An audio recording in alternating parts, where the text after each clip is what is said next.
Tindak pidana apa yang telah dilakukan terdakwa? Kapan dan di mana tindak pidana itu dilakukan terdakwa?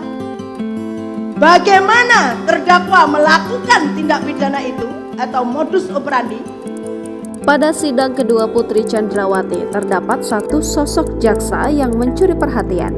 Jaksa perempuan ini mencuri perhatian karena bersuara lantang dan garang ketika membaca tanggapan atas eksepsi dari kuasa hukum Putri Chandrawati di Pengadilan Negeri Jakarta Selatan, Kamis 20 Oktober 2022. Jaksa itu bernama Erna Normawati Widodo Putri. Ia bersuara garang menjawab nota keberatan dari penasihat hukum Putri Chandrawati. Dalam tanggapan eksepsi itu dijelaskan bahwa alasan-alasan eksepsi pihak Putri Chandrawati merupakan pokok materi perkara sehingga lebih tepat dibahas saat sidang memasuki tahap pembuktian.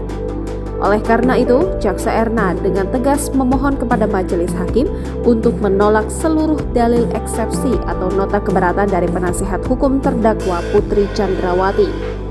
Selain itu, jaksa penuntut umum meminta hakim agar menerima surat dakwaan penuntut umum terhadap Putri Chandrawati.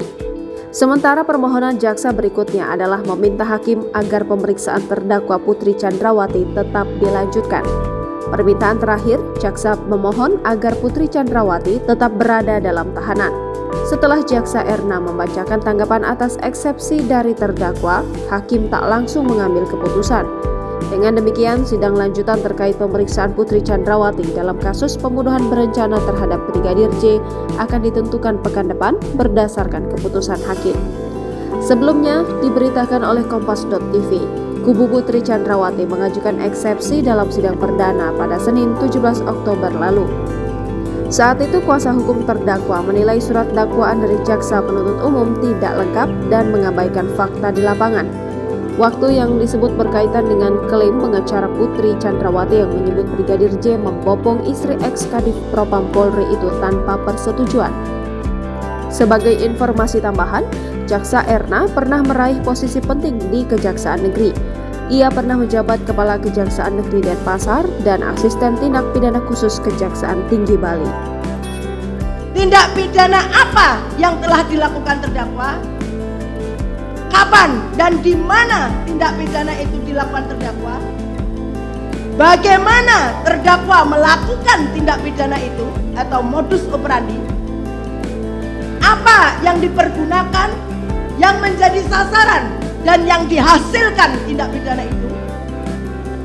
Motivasi apa yang telah mendorong terdakwa untuk melakukan tindak pidana itu?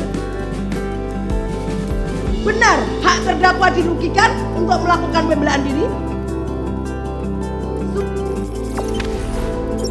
Jangan lupa subscribe, share, komen, dan like ya!